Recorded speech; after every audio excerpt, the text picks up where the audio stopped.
मरूफ YouTuber डकी भाई ने एतराफ़ जुर्म कर लिया है। एतराफ़ जुर्म में क्या क्या इंकशाफ हुए हैं, डकी भाई कितने डॉलर गैर कानूनी कमा चुके हैं। पाकिस्तान तरीके इंसाफ अलीमा खान के बेटों की गिरफ्तारी, और इस गिरफ्तारी के बाद जमाइमा खान ने बड़ा और अहम ऐलान कर दिया है।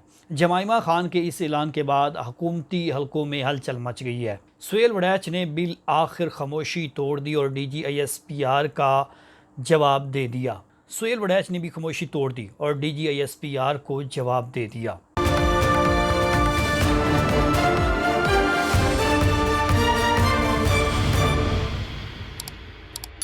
अस्सलामुअलैकुम, मैं हूँ सुहेल अब्बास बलोच और अहम तरीन ख़बरों के साथ आपकी खिदमत में हाजिर हुआ हूँ। उम्मीद करता हूँ आप खैरियत से होंगे और वीडियो देखने का बहुत शुक्रिया। और ख़बरों की तरफ जाने से पहले मैं हमेशा की तरह रिक्वेस्ट करूँगा कि अभी तक आपने मेरे चैनल को सब्सक्राइब नहीं किया है तो चैनल को सब्सक्राइब कर लें, वीडियो को शेयर और लाइक कर दीजिएगा, ये मेरे लिए हौसला अफजाई होगी।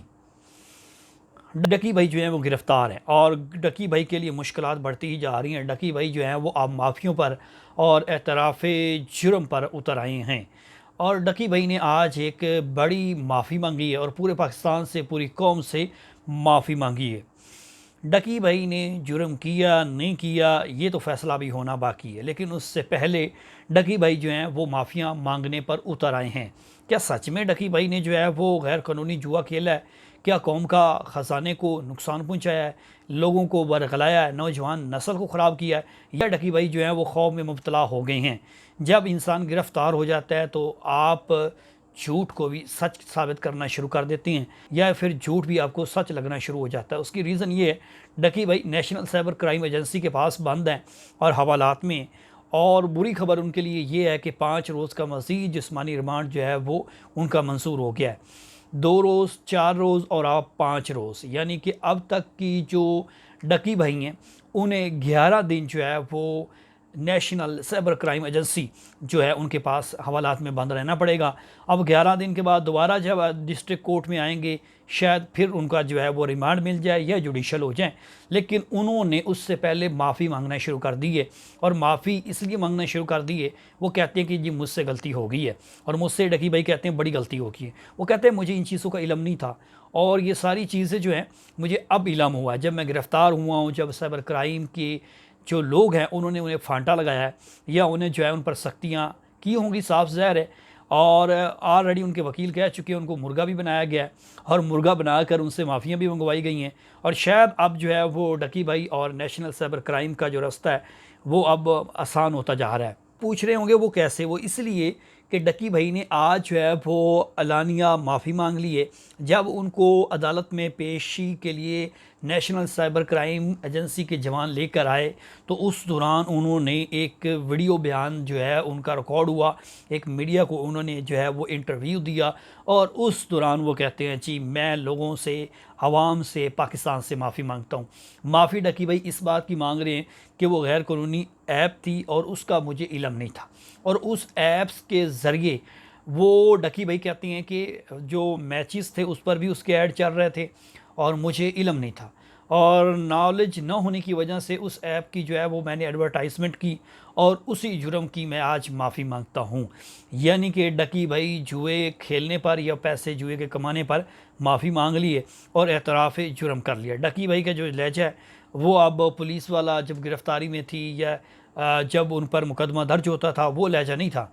आज डकी भाई जो हैं वो सुन थे, परेशान थे, और डकी भाई ने हाथ जोड़कर माफ़ी मांग ली है।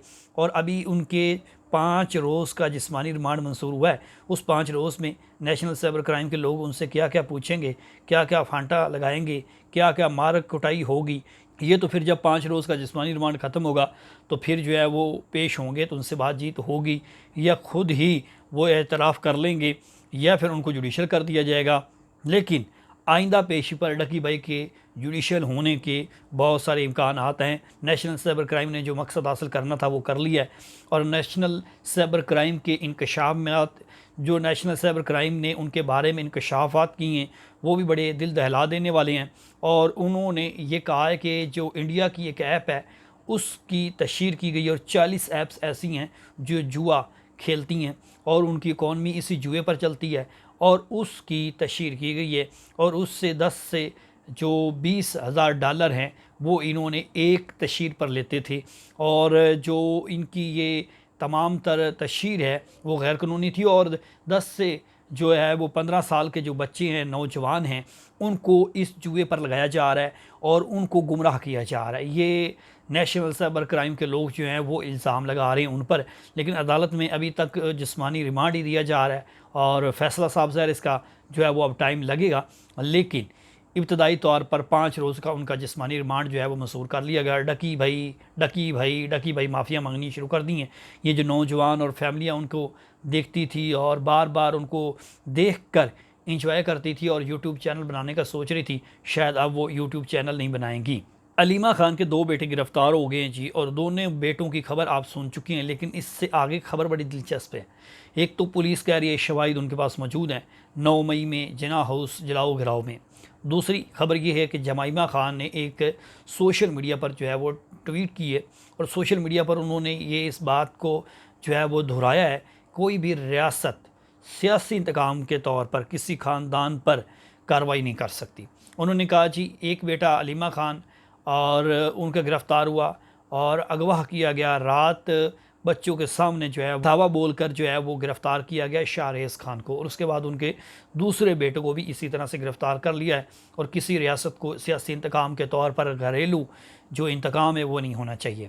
और उन्होंने जो आसान न्यासी है उनका भी जिक्र किया है, यानी कि जमाइमा खान जो कि साबिक़ वज़ीर आज़म की साबिक़ अहलिया हैं, उन्होंने ये सोशल मीडिया प्लेटफॉर्म पर जो है वो अलीमा खान के साथ इज़हार हमदर्दी करते हुए साथ में उन्होंने ये भी कहा है कि उनकी गिरफ़्तारी हो चुकी है, तो अगर इमरान खान के बेटे भी आ जाती हैं उन्हें मुलाकात तो नहीं करने दी जाएगी, लेकिन उन्हें भी गिरफ़्तार कर लिया जाएगा। अलीमा खान का दूसरा बेटा शेर खान, उनका भी जिस्मानी रिमांड जो है वो ATC में मंजूर हो चुका है। 5 रोज़ा जिस्मानी रिमांड मंजूर करते हुए पुलिस के हवाले किया गया है। लेकिन ये तो ख़बर आप सुन चुकी हैं। इससे आगे की खबर बड़ी दिलचस्प है। अलीमा खान जो हैं वो हमेशा की तरह मीडिया से गुफ्तगू करती हुई और मुस्कुराती हुई, और ज़र्रा भी जो है वो उसको घबराहट नहीं थी कि उनके दोनों बेटे गिरफ़्तार हो चुके हैं, बल्कि अलीमा खान ने फिर ललकारा है और ये बात वाज़ेह की हुकूमत को कि हम इन गिरफ़्तारियों से डरने वाले नहीं हैं। मैंने इमरान खान का, अपने भाई का, जो कि हकीकी आज़ादी के लिए लड़ रहे हैं, उनका साथ दिया है और ये साथ हमेशा रहेगा। इस तरह की गिरफ़्तारियों से ना हम डर सकते हैं, ना झुक सकते हैं और ना रुक सकती हैं। और जब वो मीडिया पर आई तो उसी अंदाज़ में जिस तरह माजी की तरह वो मुस्कुराते हुए और एक दूसरे से बातचीत मजाक करते हुए, उसी तरह से अलीमा खान जो हैं वो ATC के बाहर उन्होंने मीडिया से गुफ्तगू की। उसकी फुटेज, उसकी वीडियो जो है वो सामने आ चुकी हैं और उनके बारे में, और अलीमा खान ने साथ में ये भी दोहराया कि अलीमा खान ने कहा कि मुझ पर भी बहुत सारे मुकदमात हैं और हो सकता है मुझे भी किसी वक्त गिरफ़्तार कर लिया जाए, लेकिन हम डरने वाले नहीं हैं। इस तरह के ऊँचे हथकंडों से हम किसी सूरत भी अपने मकसद से पीछे नहीं हटेंगे। इमरान खान ने जो हकीकी आज़ादी का ख्वाब दिखाया है उसको पूरा करके दिखाएंगे। अलीमा खान की आज की ये टॉक है और अलीमा खान फिर से गिरफ़्तारी के बावजूद डटी हुई हैं और ललकार रही हैं रियासत को। अब उनकी गिरफ़्तारी बेटों की हुई है और अलीमा खान जो हैं उनको ज़रा भी इस पर जो है वो नदामत नहीं है। वो ये कह रही है ज़रूर कि बेटों को जो है वो गिरफ़्तार और अगवा किया गया है। और DGISPR ने सुहेल वड़ैच की खबर और कालम को जो है वो मन घड़त और झूठ की बुनियाद करार दिया।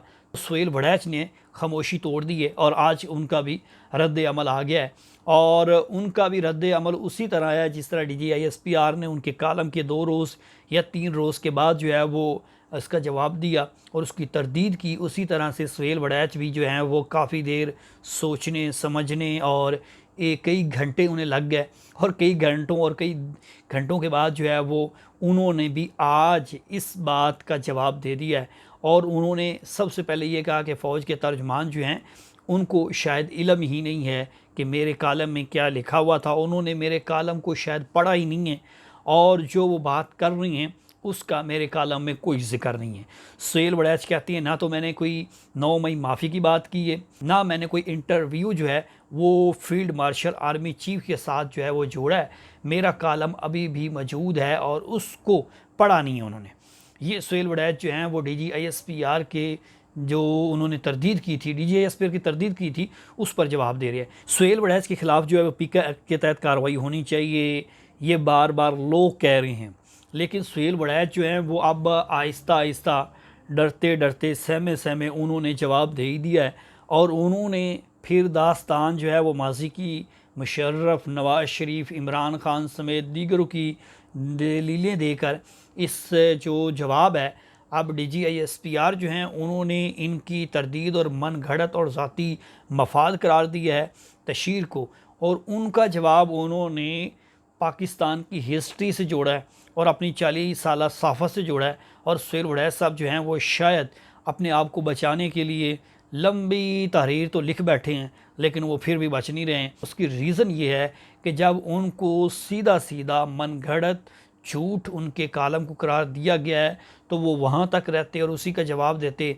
और उन्होंने कहा जी मैंने तो जिक्र ही नहीं किया कि वहाँ पर 800 लोग मौजूद थे, मेरी 1-on-1 मुलाकात हुई हो या मैंने कोई इंटरव्यू किया हो। सुहेल वड़ैच ने कहा जी मेरी जो मैंने कालम लिखा है उसमें, और DGISPR ने उसको पढ़े बगैर जो है वो तरदीद कर दी है। और उन्होंने सवाल उठाया है और रियासत में उस सवाल का जवाब देने का मैं हक बचा रखता हूँ।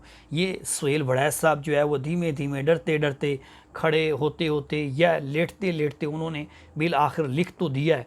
लेकिन इसमें अभी तक भी लोग सुहेल वड़ैच पर शदीद तनकीद कर रहे हैं।